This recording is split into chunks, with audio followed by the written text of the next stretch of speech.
morte dell'assassino di Lisa Campeola abbiamo fatto tutto il possibile. Fabrizio resta mio figlio, ma ha distrutto la vita di tante famiglie. Lo voglio guardare negli occhi. Il percorso del killer: il giorno prima si licenzia, un lungo giro in auto fra Vittoriese e Feltrina alla spesa di oltre 200 euro per gratta e vinci, l'acquisto del coltello, la notte passata della vettura, prima dell'orrore. Il 34enne ha colpito Lisa da dietro senza dire una parola, poi la furia dei fendenti e la mutilazione dell'orecchio. Ora è sorvegliato in carcere per evitare reazioni di altri detenuti. Era seguito e monitorato anche dopo il suo rifiuto di assumere farmaci, così il direttore generale dell'ULSS 2 Benazzi, ma il passaggio da autolesionismo ad aggressione era inaspettato, dice. Martedì sarà conferito l'incarico per l'autopsia che potrebbe essere svolta giovedì. Parla intanto l'avvocato Lorenza Secoli, legale della famiglia sconvolta dal dolore. È morta l'87enne di Breda di Piave, rimasta gravemente ferita nello scoppio della sua abitazione ieri, dimesso invece il marito. Grandine, pioggia e vento fortissimo, serata di paura ieri a Gaiarine per un forte nubifragio, diversi alberi caduti, tetti scoperchiati. Green Pass per tutti gli invitati, ripartito il settore del wedding dopo mesi di stop e attesa. A Treviso il sì di Francesca e Nicola dopo un anno di rinvio. Telespettatori di Antena 3, buonasera e ben ritrovati. Il telegiornale di Treviso, dunque in primo piano l'orrore di Moriago della battaglia, a partire dalle parole del padre dell'assassino Fabrizio Biscaro. Sentiamolo. Non lo so, mi ha rovinato 4 famiglie.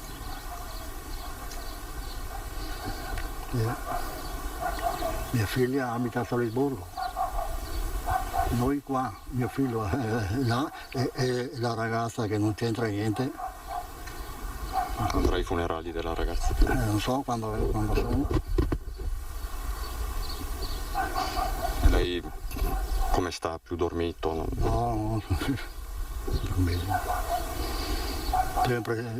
sempre là. Passano le ore, si aggiungono dettagli inquietanti, aumentano gli interrogativi e il caldo torrido qui in via Posmona col San Martino diventa una cappa di dolore. I balconi socchiusi sembrano quasi trattenerlo. Mario fuma nervosamente, sa che il gesto di suo figlio ha segnato un solco ancora più drammatico nell'esistenza di un'altra famiglia. E cosa si sente di dire ai genitori di Elisa? I genitori cosa vuole? Sono sulla stessa situazione nostra, forse anche più grave da loro. Ma per il momento non posso andare da loro, perché ho finito a luna di notte a Valdobbiadene, poi sono crollato, mia moglie poi. Mario torna poi con la mente a martedì, l'ultimo giorno prima del massacro di Moriago. Il martedì è andato al lavoro, è ritornato all'1:30, ha mangiato, poi noi siamo andati via, fino a portare via del materiale. Quando sono ritornati non c'era più. Ho provato a telefonare, niente da fare, abbiamo fatto denuncia. Sono andato il mattino successivo in azienda e mi hanno detto: guarda che è andato via alle 7:30 del mattino senza dire niente.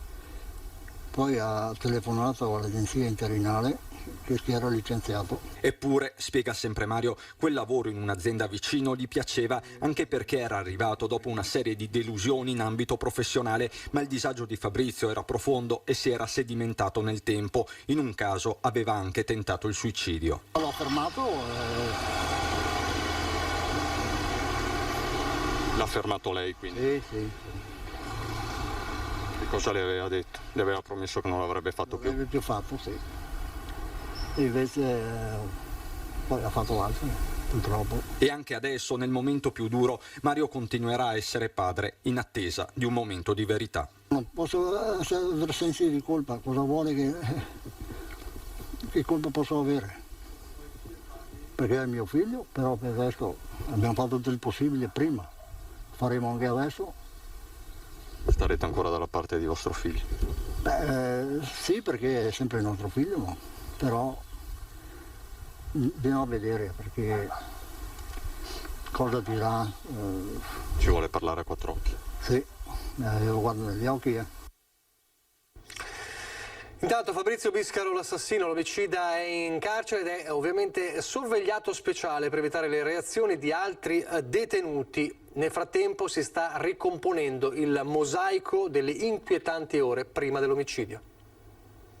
Volevo qualcosa che appartenesse a lei. Parole agghiaccianti di una folle lucidità. Fabrizio Biscaro in un istante ha cancellato la vita di Elisa, l'ha barbaramente uccisa a sangue freddo, poi le ha tagliato l'orecchio che ha messo assieme al coltello dentro uno zaino. Meno di 24 ore per una tragedia senza un perché. Tutto ha inizio la sera prima, il 34enne come ogni giorno va al lavoro, timbra ma dopo mezz'ora esce. Il suo stato psichico probabilmente è già alterato. A pranzo rientra a casa ed è l'ultima volta che lo vedono i genitori. Fabrizio nel pomeriggio sale in auto ed inizia la sua corsa verso una follia che lui non può più controllare. Prima da un tabacchino acquista una cinquantina di gratta e vinci per 200 euro, poi entra in un supermercato ed acquista un coltello lungo di quelli per tagliare il pane, una lama di una ventina di centimetri. Poi di nuovo alla guida della sua Polo nera, raggiunge la zona del Vittoriese, poi si dirige verso la Feltrina, trascorre la notte in macchina e la mattina entra nel parco dell'Isola dei Morti dove compie il massacro. La sua rabbia, dice, era cresciuta e voleva uccidere qualcuno. Il suo nome è Elisa. La vittima aveva parcheggiato nello stesso posto la sua 500, poi si era sdraiata a prendere il sole. Lui l'ha colta di sorpresa da dietro, un vero agguato. Un primo colpo l'ha fatta cadere dalla sdraio e poi ha infierito almeno una decina di volte. Le grida disperate di aiuto sono state sentite da due passanti che sono accorsi troppo tardi per Elisa, ormai agonizzante. Fabrizio ha compiuto il suo massacro. Poco dopo si è presentato alla caserma dei carabinieri. Sono stato io, le prime parole. Ora spetto agli investigatori accertare i suoi spostamenti e rispondere a domande che per ora non hanno una risposta. Sono aspetti che stiamo verificando, quelli degli spostamenti di queste ore che hanno preceduto questo episodio efferato, così come stiamo approfondendo anche la personalità di questo soggetto, sempre d'intesa con il procuratore della Repubblica, a cui cercheremo di fornire un quadro più possibile completo di questo episodio che purtroppo si è palesato in tutta la sua drammaticità. Si indaga, si cerca di capire, rimangono degli aspetti da chiarire. Davvero Fabrizio, come ha detto, non conosceva Elisa? Non l'aveva mai vista? L'ultimo sguardo di Elisa è stato verso di lui, verso quella persona armata e senza pietà. Ora si trova in carcere a Treviso, sorvegliato speciale per evitare conseguenze o reazioni di altri detenuti. A terra, sul Piave, quel sangue difficile da cancellare e da dimenticare. E martedì sarà conferito l'incarico al medico legale Alberto Furlanetto per l'esame autoptico sul corpo della povera Elisa Campeò, l'autopsia che potrebbe essere svolta poi giovedì. Intanto parla l'avvocato Lorenza Secoli, legale della famiglia della vittima. Le indagini devono procedere in questa direzione, Elisa deve avere giustizia e la sua famiglia deve avere pace. L'avvocato Lorenza Secoli, legale della famiglia di Elisa Campeol, parla misurando ogni parola.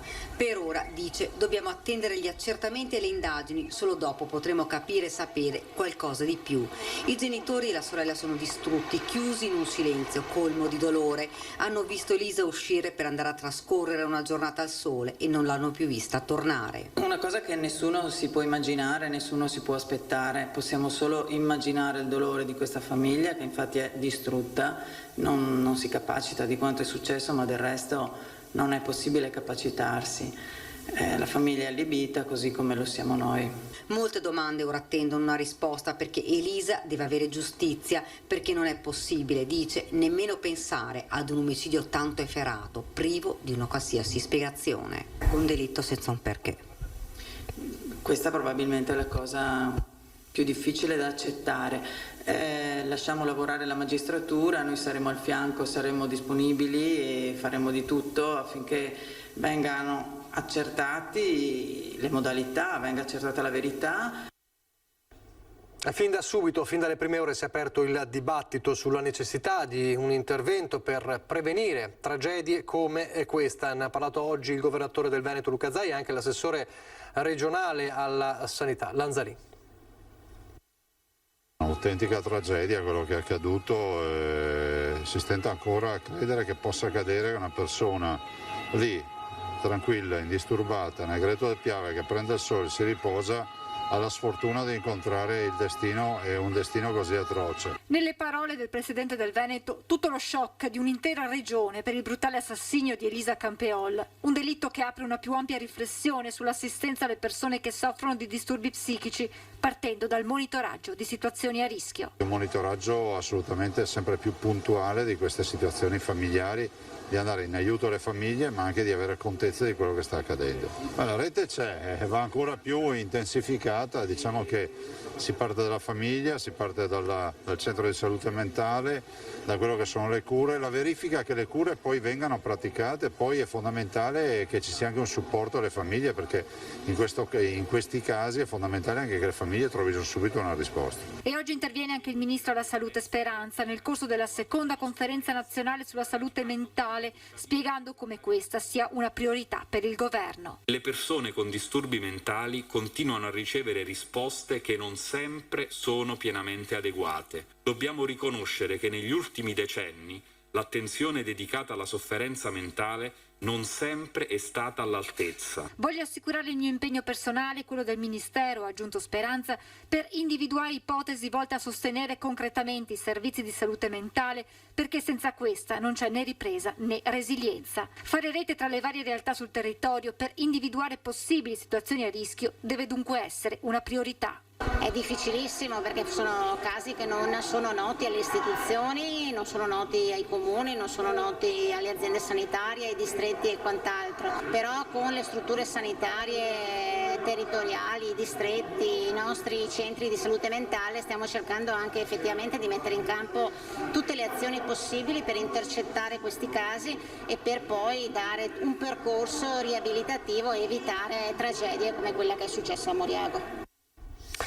A parlare anche il direttore regionale dell'ULSS 2, Francesco Benazzi, che spiega come il soggetto Fabrizio fosse seguito da personale specializzato e monitorato anche dopo la fine della terapia, ma spiega e puntualizza un gesto del genere è stato davvero inaspettato. Era un paziente seguito ovviamente dai nostri servizi e veniva monitorato chiaramente ogni giorno. E quindi per qualsiasi tipo di problema che lui potesse manifestare era seguito da uno psicologo, da uno psichiatra, ovviamente da un nostro educatore, dagli infermieri. Ora si ricostruisce, si cerca di capire qualcosa che sarà difficile da spiegare. Fabrizio era seguito, faceva una vita normale fino a quando ha deciso di smettere la terapia farmacologica. I servizi mi dicono di sì e io prendo atto.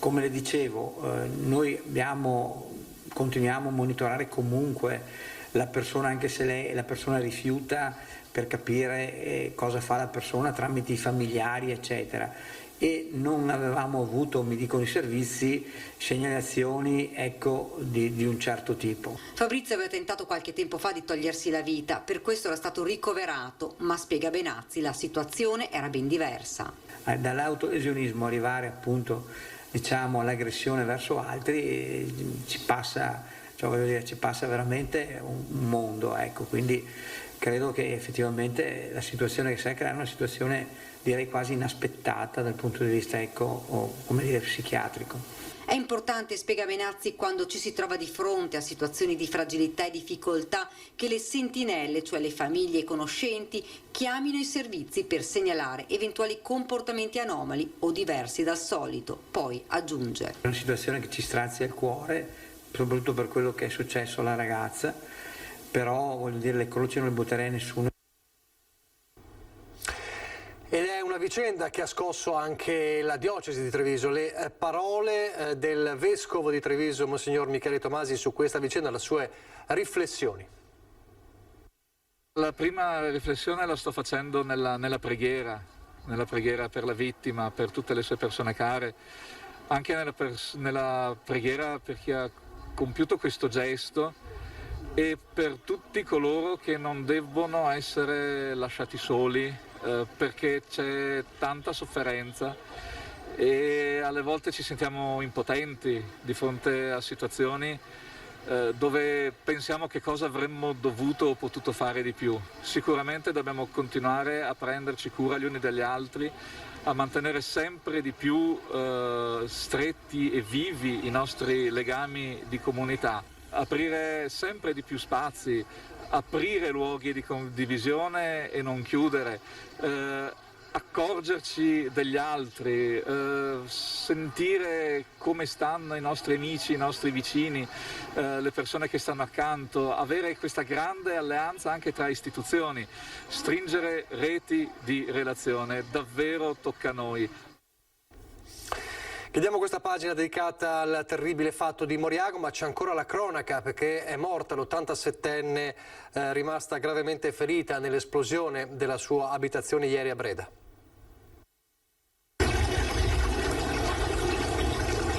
Non ce l'ha fatta Alessandrina Piovesan dopo una notte passata in ospedale a seguito delle gravi ustioni riportate sul 90% del corpo per l'esplosione che ha distrutto la sua abitazione nella scorsa notte. L'87enne di Breda di Piave, insieme al coniuge 90enne, che invece è stato dimesso dopo gli accertamenti dei sanitari, è rimasta vittima della deflagrazione, probabilmente causata da una fuga di gas che ha letteralmente raso al suolo la casa di Via Levada. Sul posto sono intervenuti i vigili del fuoco, i carabinieri, sanitari che hanno subito soccorso i 2 anziani dalle macerie. Intanto continuano le indagini per accertare le cause e la dinamica dell'incidente. E poi la serata di paura vissuta nella zona di Gaiarine per un violentissimo nubifragio. Alle 10 d'improvviso si è alzato prima un po' di pioggia con un po' di tempesta, poi si è alzato un fortissimo vento e ha creato disagi, per fortuna solo quelli, al di là di qualche danno che ovviamente dispiace, ma per fortuna niente ha intaccato le persone. Un nubifragio che in pochi minuti ha sradicato alberi, divelto portoni e coperture di tetti. Serata di paura a Gaiarine per un improvviso temporale come oramai siamo abituati a vedere negli ultimi anni. Vigili del fuoco di Conegliano e Motte impegnati fino all'1 per una serie di interventi, almeno 9 per il taglio di piante e la messa in sicurezza. Il problema principale è stata l'interruzione della viabilità nella provinciale che collega appunto l'abitato di Gaiarine con Fontanelle, in quel di Vallonto, dove un grosso albero è caduto proprio in mezzo alla strada. Nel giardino della scuola materna di Gaiarine il vento ha fatto cadere un albero che fortunatamente ha risparmiato la casetta dei giochi dei bimbi. Il fatto che il temporale si sia scatenato a tarda sera ha evitato che vi potesse essere il coinvolgimento di passanti. Chiaro che se uno si trovava in quelle situazioni dove decade l'albero diventa più problematico. Notte di lavoro anche per il sindaco Zanchetta e il suo vice De Zan, che hanno raccordato le segnalazioni pervenute nella chat comunale e dal controllo del vicinato. Fondamentale la collaborazione tra forze dell'ordine e volontari. Ancora prematuro fare una conta dei danni, si dovranno raccogliere le segnalazioni dei privati e poi decidere come procedere. Andremo a capire se chiedere lo stato di calamità alla regione, perché in funzione appunto di quali potranno essere i danni.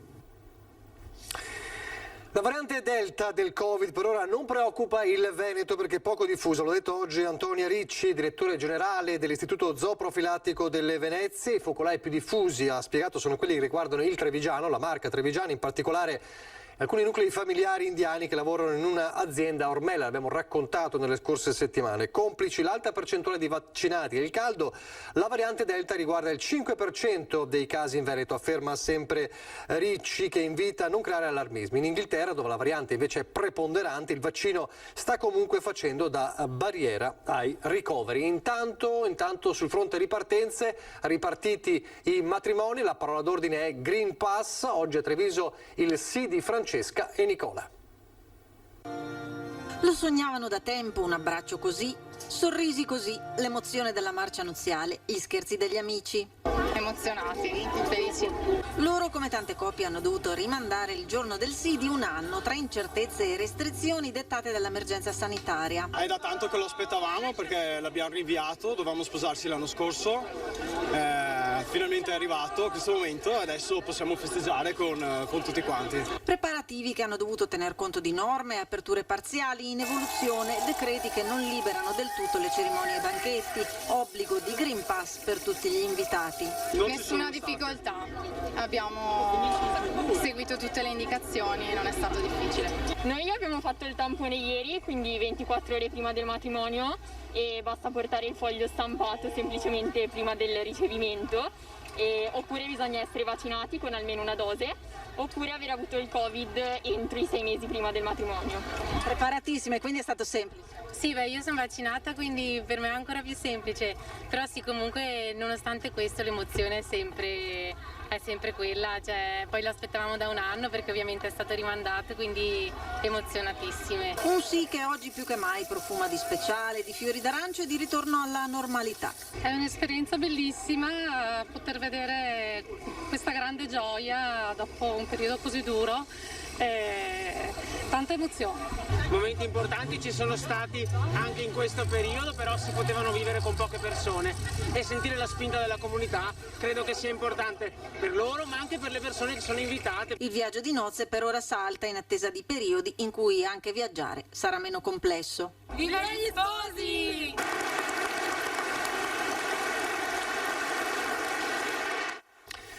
Ci uniamo anche noi agli auguri, adesso la pubblicità, poi torneremo a Mogliano.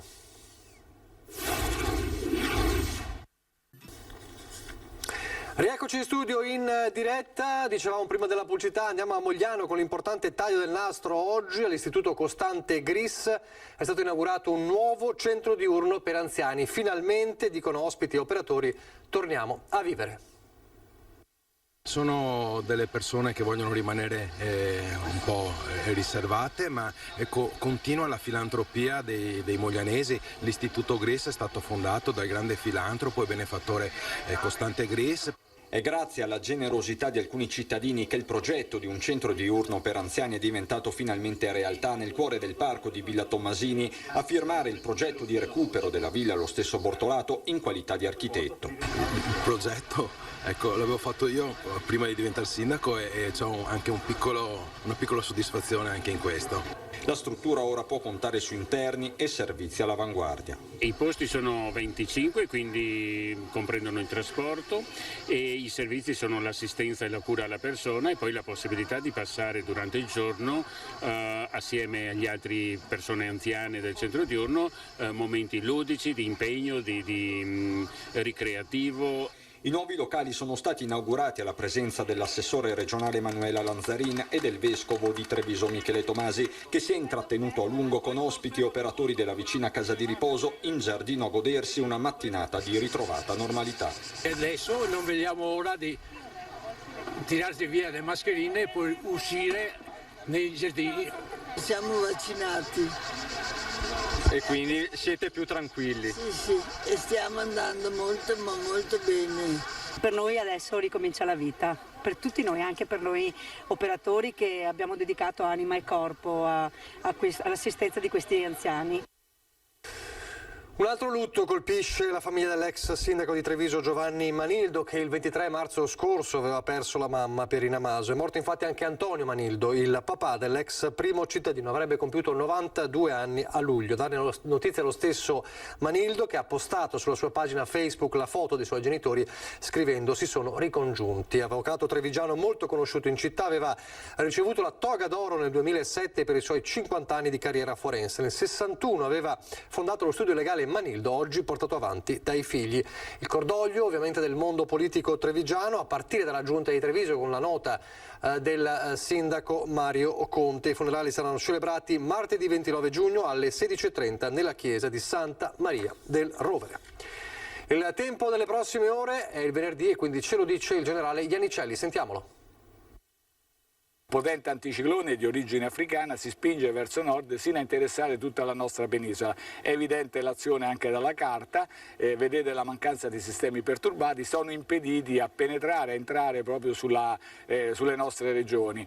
Costituisce questo anticiclone, per intenderci, una specie di piramide di vetro ideale che isola la massa d'aria che ferma sul posto. Quindi con questa situazione tempo stabile, come dicevamo, per questo fine settimana, per gran parte, anzi per tutta la prossima settimana, con temperature ben al di sopra della norma. Prevediamo infatti sabato, domenica, cielo in prevalenza sereno, la mattina tanta umidità, quindi una velatura del cielo, poi rasserenamenti che continueranno per gran parte della giornata. Il tanto caldo forma cumuli durante il pomeriggio che sui rilievi, a ridosso dei rilievi, potrebbe dar vita a qualche temporale, ma molto localizzato. E per quanto riguarda i venti sono molto deboli, come potete immaginare la situazione di calma, le temperature più nel dettaglio 20-22 gradi le minime, molto alte, ma soprattutto le massime intorno ai 32-33, prossima settimana ci avvicineremo ai 35 a metà della prossima settimana. Per intenderci però 35, 33, 32 sono temperature che si rilevano per accordo internazionale in capannina, all'ombra. Se una persona è fuori, magari al sole, deve sopportare temperature che si avvicinano di molto ai 60 gradi, ecco, questo per dare l'idea. Per finire l'Alta Adriatica è previsto praticamente calmo o quasi calmo, è tutto.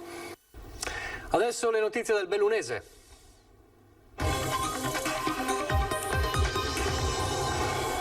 E ripartiamo da Perarolo di Cadore, dove oggi si è vissuta una giornata storica. Vediamo perché.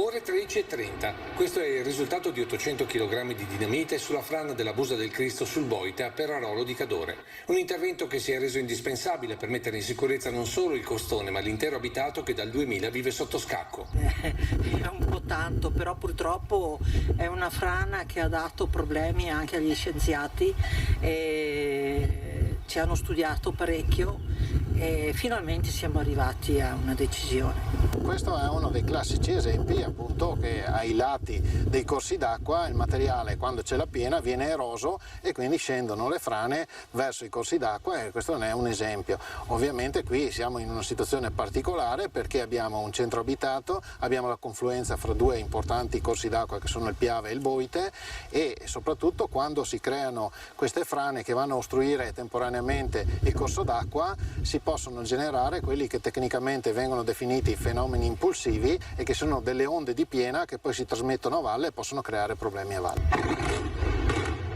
Un intervento preparato fin nei minimi particolari sia degli esperti geologi dell'Università di Padova che di Firenze e messo in pratica dal trevigiano Danilo Coppe, per tutti Mister Dinamite, considerando il suo curriculum che vanta tra gli altri il brillamento della frana di Schiucaz sull'Alpago e quello passato alla storia del Ponte Morandi di Genova.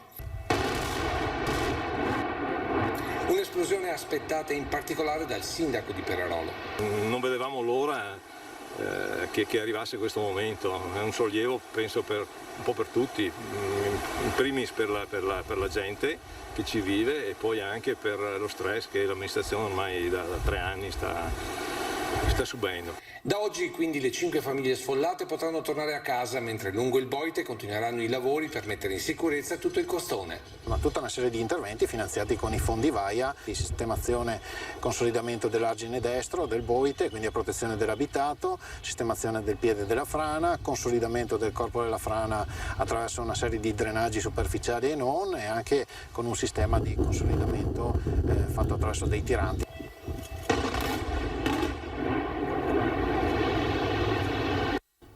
Parliamo adesso di occupazione di lavoro post-Covid, o meglio di lavoratori che si aiutano aiutandosi, accade in Luxottica.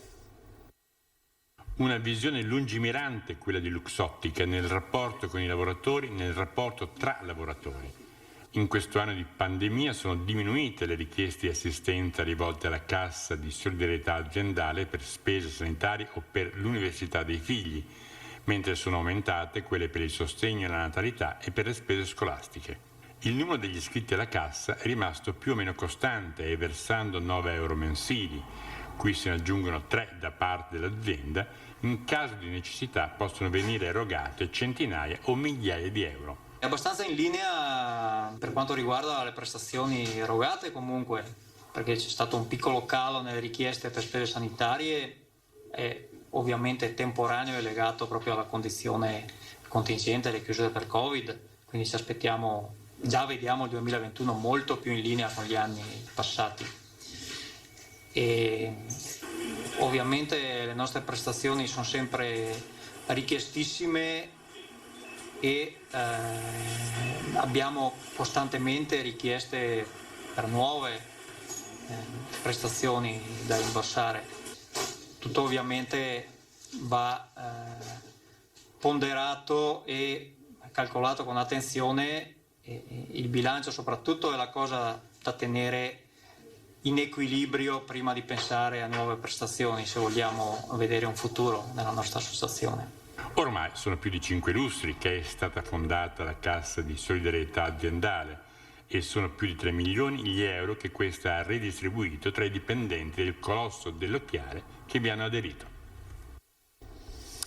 È tutto, vi lascio la previsione del tempo, grazie per averci seguito, arrivederci.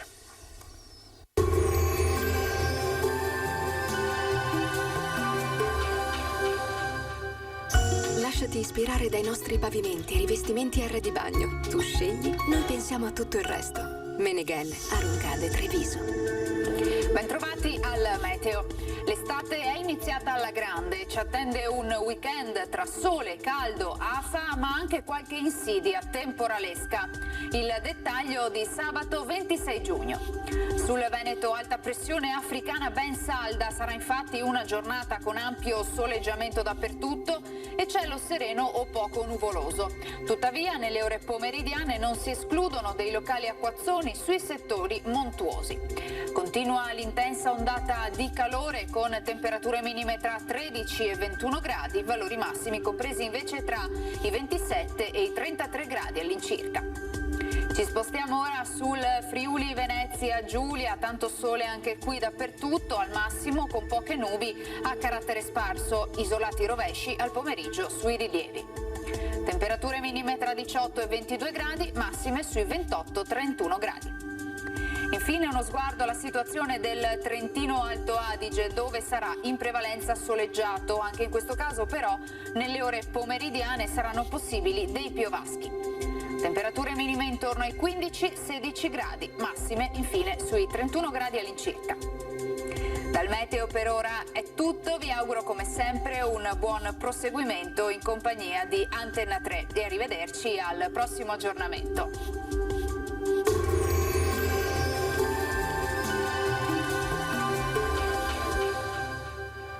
Lasciati ispirare dai nostri pavimenti e rivestimenti R di bagno. Tu scegli, noi pensiamo a tutto il resto. Meneghel, Aruncade, Treviso.